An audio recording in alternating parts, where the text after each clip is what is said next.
Advance ako palaging mag-film kasi magbabike pa ako the next day. But bago ako mag-enjoy the outdoors, guys, bibigyan ko kayo ng list ng mga loan apps na 0% interest. I think okay sa mga first-timers. So kung gusto mo malaman kung ano-ano yung mga loan apps na 0% interest, then please keep watching.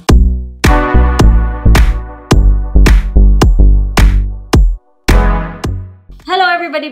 Welcome back to my channel. So in this video, bibigyan ko kayo ng limang loan apps na 0% interest siya, especially on your first loan. Huwag muna kayong padalos-dalos dyan at mag-download ka agad. I want to set right expectation. Nevertheless, yung mga apps na i-share ko sa inyo ay rehistran. Wala kang poproblemahin talaga, guys, kung pangangalagaan mo yung account mo. So, i-share ko mga apps, guys, are apps na yung talagang ginamit ko. So, magsimula tayo doon sa isa na medyo maselan, ha.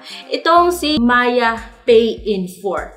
So, okay to si Maya Pay in 4 kasi yung babayaran mo will be split into 4 payments. Of course, yung first payment mo ay babayaran mo siya upfront. Pero legit na legit si Maya. Registered sa SEC, regulated by Bangko Sentral ng Pilipinas. Yung maganda dito is meron siyang Maya Pay in 4. So, it's a installment, 0% interest siya. Kung magkano yung i-check out mo sa mga partner stores, then yun na yun. Yun yung magiging loan mo. I-divide mo lang into 4, bayaran mo lang yung first payment, tapos yung next 3 payments ay babayaran mo in every 15 days, yung ganun.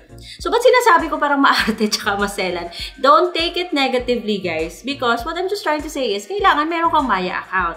At dapat active mong ginagamit si Maya. Good standing, upgraded. If you want to learn more about that, then you can check my other videos. But yun, para magkaroon ka ng Maya Pay in 4. Usually, magsisimula ka sa mababang credit limit, pero okay na rin yun. Kasi nung nagkaroon ako ng Maya Pay in 4, nung tinext niya ako, nagsimula ako sa 4,000. And very okay siya, guys, kasi nagamit ko siya para bumili ng jersey, pang bike. Tapos, nakabili ako ng bagong glasses ng dahil sa Maya Pay in 4 dun sa Sunny Studio. Basta, para sa akin, okay na okay si Maya Pay in 4. 0% interest. Yung total bill mo, i-divide mo lang into 4. Buy now, pay later siya. So, yun. Next is Mr. Cash. So, Mr. Cash is registered, na-download mo siya sa Google Play Store, and mas maganda talaga na good ka record para ma-approve ka dito kay Mr. Cash. At saka dapat accurate yung information na ibibigay mo. Dapat yung mga information na ibibigay mo ay magkatugma din. So, pag na-download mo siya sa Google Play Store, mag-fill out ka lang ng form, at within 3 hours, malalaman mo kung pasado ka o hindi, at matatanggap mo rin yung pera. So, medyo may konting delay kapag first time mo kasi it can take up to 3 hours bago mo matanggap yung pera. Pero kung matagal ka na kay Mr. Cash, then in 5 minutes, 10 minutes, matatanggap mo na siya. Now, yung different dito kay Mr. Cash is 0% interest din siya kung hindi installment yung payment structure ng pinili mong loan. To, I think, 18 days or 30 days, 0% interest talaga siya kahit na second loan mo pa. Yun nga lang, may babayaran kang service fee, and the service fee can be as high as 10%, 9%, 10%, depending on the amount. So, ito si Mr. Cash, guys. If you want to learn more about Mr. Cash, just search for Mr. Cash and find the videos made by Ate Red. Okay, let's move on to number 3. Yung number 3, ewan ko kung matutuwa kayo nito kasi may iba natutuwa dito, may iba hindi. Si Digido. So guys, matagal na ako may Digido. Dating si RoboCash pa siya. Kahit na ngayon, kahit na nagpalit siya ng pangalan, 0% interest pa rin yung first term, yung first loan mo sa kanya. I don't know kung bakit nagpalit siya ng pangalan. Hindi ko alam kung anong nangyari sa kanya, but I think it's the same app. Nung na-approve ako sa platform na to, guys, nagsimula ako sa 3,500. So, kailangan ko siyang bayaran in 10 days.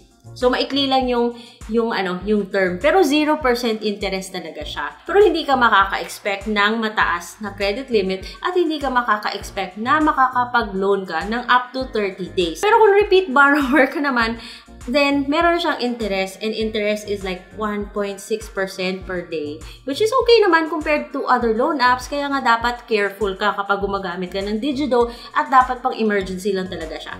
But nevertheless, kung meron kang disiplina, dun ka na lang sa first loan mo kung saan 0% interest siya.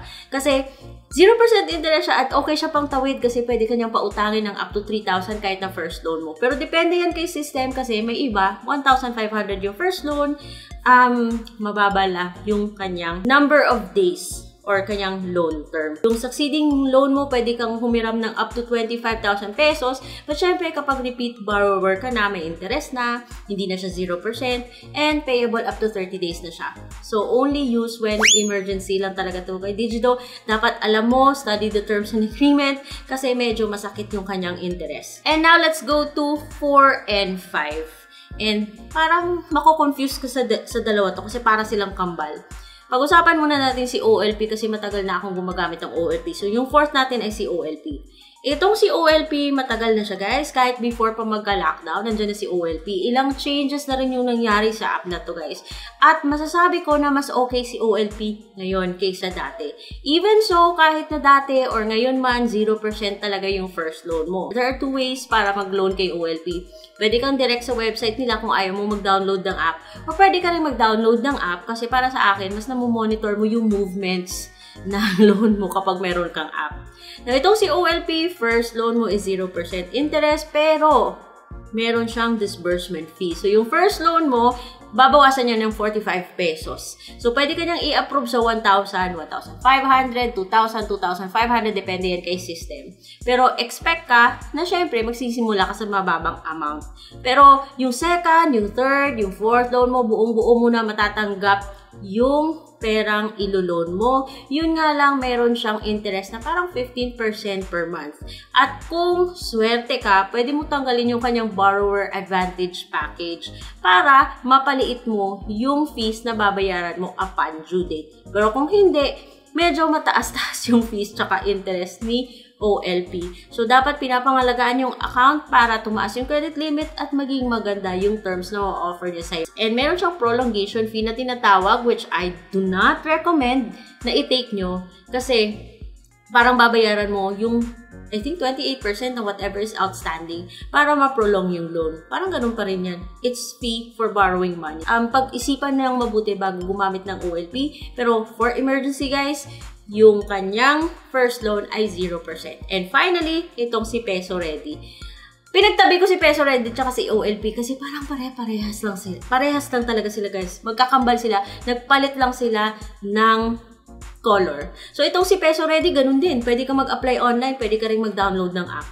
At pag na-download mo yung app, marirecognize mo talaga siya. Parang si OLP talaga siya. So, first loan mo is 0%, pero huwag kang mag-expect na up to 30 days siya. At huwag kang mag-expect na 20,000 talaga yung makukuha mo. Kasi kapag first loan mo, maaari kung siswertehin ka, pwede ka niyang pahiramin ng 7,000.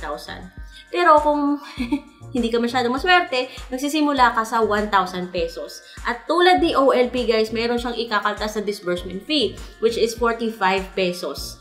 At yun yung ibabawas siya sa first loan mo, pero wala siyang interest. Now, kung succeeding loans mo kay Peso Ready, no, parehas talaga siya kay OLP guys. Kasi buo mo rin matatanggap yung pera at meron ka rin ma-uncheck na borrower's advantage package kung pwede mo siyang i-uncheck. Otherwise, well, tataas yung babayaran mo upon due date dito kay Peso Ready. So guys, yung mga loan apps na binanggit ko are loan apps na talagang ginagamit ko and I think they're okay for as long as marunong kang mag-manage. Take note guys na loan apps are their responsibilities. The bigger your credit limit is, the bigger your responsibility rin. And yung mga loan apps na to, they can affect our future, kaya dapat pinag-aaralan, iniintindi, at talagang inaalagaan mo yung record mo sa mga loan apps na to. Otherwise, magiging sakit siya ng ulo.